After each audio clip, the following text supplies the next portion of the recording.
that would mitigate the sufferings of my people. And yet, they are holding office here in Rosales, Agno flood control. Nagkasira-sira na yung mga dikes ng Agno River.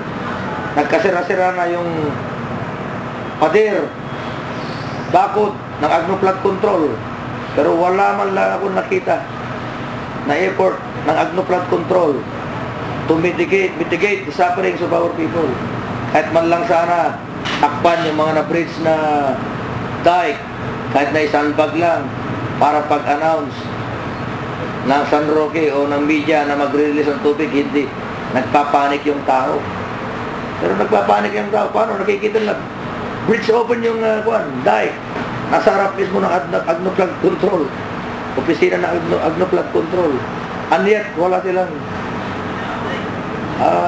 makita na effort to mitigate the sufferings of my people. So ngayon sir, na talagang wala kayong maasahang na tulong galing sa Agno flood control. Ano po yung isasagawa po natin para at least ito may pararating na naman pong typhoon? On our own, meron kaming sariling effort kahit wala pa yung flood control. But kinakalampag ko lang sila dahil nakakahiya. Maraming komentaryo yung mga tao na sila pa ang Agno flood control, sila pa, nasa harapan pa nila yung na-bridge na dike, wala silang effort kahit na mag-sandbag man lang sana. So kinakalampag ko sila para medyo mabawas, baka sakaling gumising sila dahil nakakahiya. Director pa naman sila ng dyan nag-hold ng office pero walang makita na ginagawa. Very embarrassing. Sabi ko nga, kung sa barko, kung ikaw ang boat captain, you should go down with your ship once it is sinking, di ba? Pero where are they? Where are they? So ngayon sir, busy kayo sa pag-sandbagging para ma-protektahan na ito? Hindi sandbagging, using our equipments kami na. Because the municipality owns several equipments, heavy equipments. Kaya naman namin yan, pero kinakalampag lang namin sila, baka sakaling matauhan dahil nakakahiya na talaga.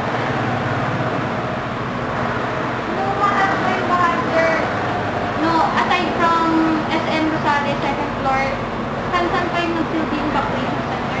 Itong Presidencia, our police station, the churches around town, yun ang mga evacuation centers na.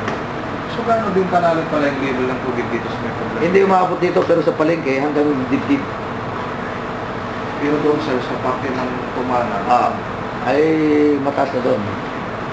Lampas tao plus the current is very strong. Hindi matatawaran ng tulong, yung tulong galing Malacanang.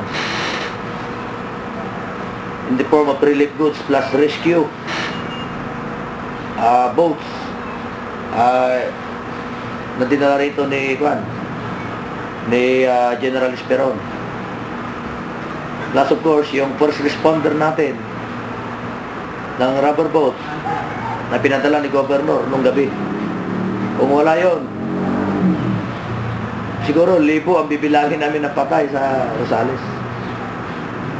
But with the timely arrival of these rescue assets coming from the Governor and from General Esperon, meron man kaming casualty pero hindi ka panipaniwala na 4 lang ang namatay sa lunod, 4 ang namatay sa cardiac arrest dahil siguro sa nervyos, kasama na yung hypothermia, at 1 ang missing.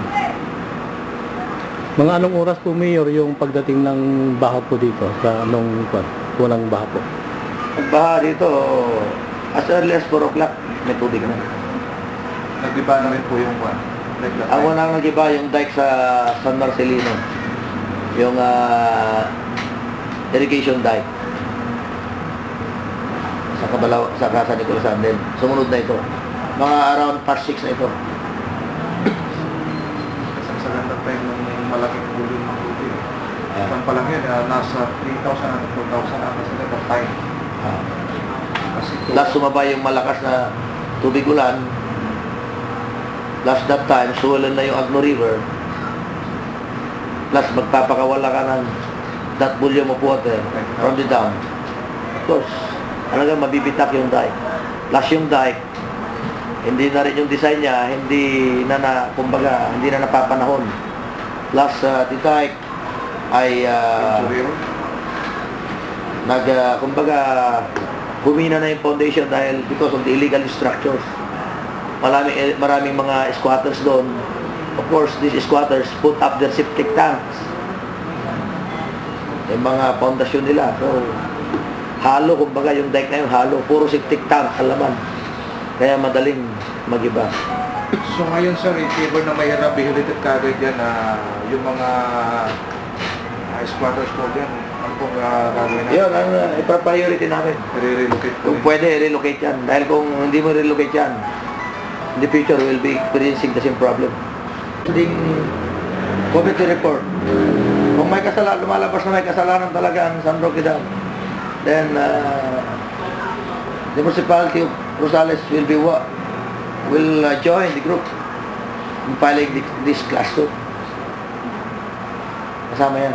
Pero do you think sir na talagang mayroong negligence yung Sa personal assessment ko meron. Dahil in the manner of releasing the water, medyo mukhang lack of foresight.